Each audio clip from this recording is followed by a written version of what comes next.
Let's move on to our moves for game week 35. So I put my team up. The mighty Foster playing Newcastle in goal, obviously. Bolly, Alexander-Arnold, Aurier back in a 3-5-2. Pulisic.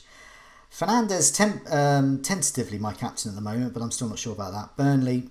Burnley. Salah plays Burnley, or Willie.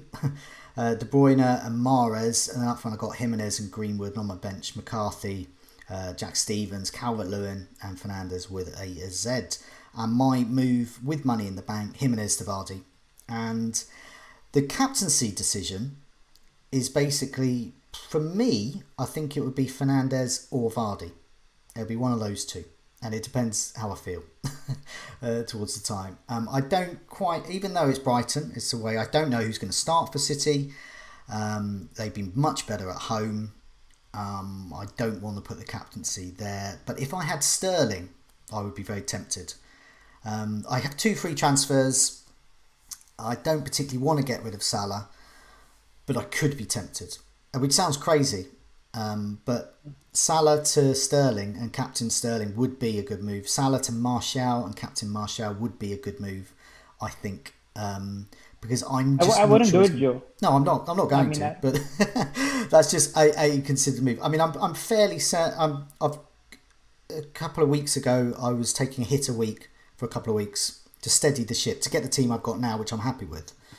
And now I'm Just I'd like to add a point here. So we've noticed actually with the City attackers and what we'll see with the Liverpool attackers as well. Foden came on, and he got a couple of returns. Sterling came on, and he got a goal and an assist.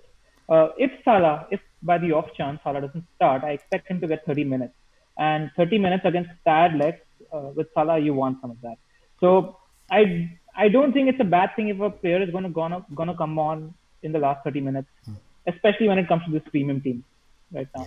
Yeah, no, definitely. I mean, I think for me, the sensible play, I'm in a position now where I can bank a transfer, I can get Vardy in, and then I really want 2 free transfers for the final game week or game week 37. I've still got this bench boost. I'd like the option to better play it at some point, and I think 2 free transfers will be handy there. So yeah, I'm just going to go sensible again. Back to Dullard for me. Lateriser, what are you up to then? Obviously it's going to be completely different to me and much more exciting.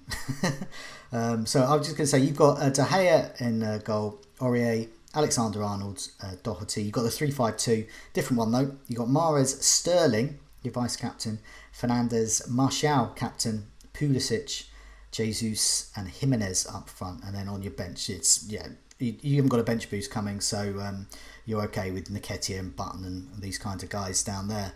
But yeah, what are your general thoughts there, especially on Martial as captain? So my captaincy is between Martial, Sterling, and I haven't even ruled Bruno out. And if I get Vardy for Jimenez, then maybe him. Actually, I'm quite confused in terms of what transfers I'm going to make. My problem is that I have De Gea as a keeper. I wasn't expecting us to score 4 or 5 goals a game. I thought we keep a few clean sheets. He hasn't done so bad since, but a couple of moves that I'm thinking about. I'm thinking of a -8 where I get rid of De Gea, get any keeper. I get rid of Jimenez and get Greenwood in there, and I get rid of Mahrez and get Salah there because I have a feeling Mahrez is going to sit out the next game. But -8 at this stage does feel like a huge risk, but it sets me up for the final 3 or 4 weeks. Alternatively, I'm looking at a more safer Mahrez and Jimenez to Vardy, and instead of Mahrez, I can get maybe a Foden or an Antonio. So I'm looking at something like that as well, or even save. So that's where I am. I haven't made up my mind. At the moment, I think my captain is going to be one of Martial or Sterling. Yeah, I mean, there's so much choice, isn't there? Any of the players we talked about could get massive hauls. So many good captain decisions there. And also any of the players you talked about removing and getting in. Antonio could get a massive haul. Mahrez could be benched. Mahrez could get a massive haul. Antonio could get nothing. You just don't know. But there's so many options. Andy. Where we are, there are no easy sells right now. There are no easy sells in midfield. So you have to roll the dice. Andy, your team, you've got the mighty Foster in goal, obviously. Sace, Alexander-Arnold and Maguire. Good back line. 3-5-2 again. Fernandez, De Bruyne captain. Antonio, Mahrez, Martial, and up front Jesus and Jimenez. So yeah, I mean, I guess for you, you're so far the game week hasn't gone so well. So the temptation is to just chuck loads of hits at this and see what comes out. But yeah, what are your plans? I'm actually feeling quite calm. For the first time this whole season, I almost made a transfer. I almost did my Vardy transfer last night because I was just sick of the team. But I mean, once you have a sleep on it, you feel much better. So, yeah, I think the team looks okay for next week. Funny enough, I'm similar position like with Lateriser with De Gea. I have Maguire, and I felt trapped by having him for the last few weeks. But it's just always that: do you take a hit to get in Greenwood?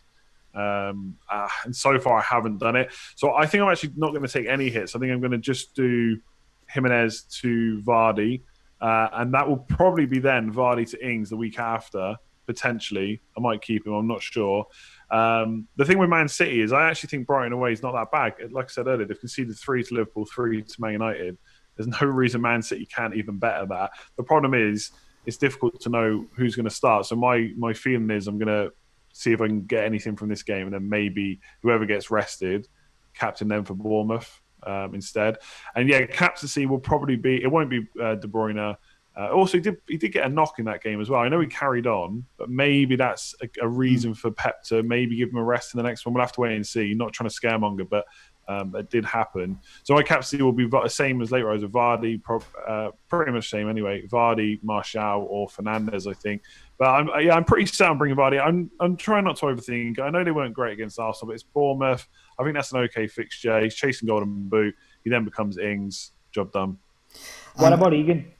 Yeah, I was going to say lots of people in the live chat are saying play Egan, play Egan. No, he's on your bench. I'm benching him. There's let's see how Everton do tonight.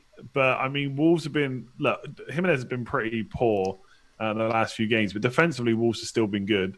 And there's no way I'm benching Maguire or Trent. There is a big chance I think that Trent doesn't start this game, which is going to be frustrating because he probably will come on. But if he doesn't, then I get Egan anyway. So there's upsides to both. What are your thoughts? Actually, I need to raise funds to make that Jimenez to Vardy switch. Instead of selling Mahrez, I could sell Trent and downgrade him because we're not expecting him to start the next game based on the rotation policy. And then he plays.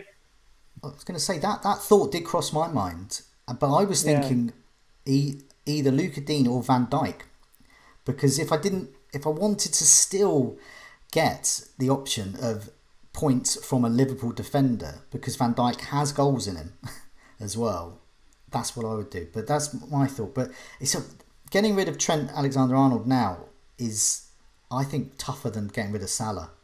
I think he's that important.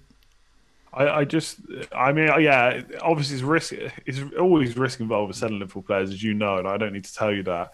But yeah, I do think there's a big chance he doesn't start this one.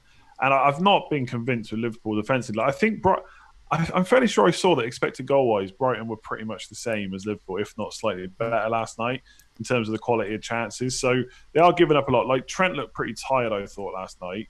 And Nico Williams only played 45 minutes. There's no reason he can't come in. So defensively, they haven't looked fantastic. But we know what he can do on his own. Even against Villa, I thought the clean sheet that Liverpool kept was quite jammy. It was only because of Villa's lack of quality in the front three. Yeah, exactly. They had so many chances. They have looked pretty wobbly in defense. I'm looking at getting money out of my defense and maybe downgrading Trent as well. Thinking about it. Yeah, that's the type of move you do. So go for it. I agree on the Villa game. Like they counterattacked a lot. The problem was when Grealish had the ball, who's he passing to? They're just all awful. So they had no chance of scoring them. Yeah, some tough decisions coming up, and we're going to be back again soon. Feels like in a few days with Game Week 36 to prepare for. They're going so quick. It's really hard to assess, but hopefully, we've given everyone a chance to assess a bit what's been happening in Game Week 34 and look ahead to those coming game weeks, in particular Game Week 35. I think all three of us have got definite decisions to make there, especially around the captaincy. Just before we go, I just wanted to remind the people that a lot of the stats, the season ticker, etc., have been used from the Fantasy Football Scout members area. So please have a look on site there about details on signing up. Also, please do press like if you've enjoyed this episode, and remember to subscribe to keep up to date with our latest videos and podcasts. In the meantime, it's a goodbye from me. Goodbye. Goodbye. Good luck. Goodbye all.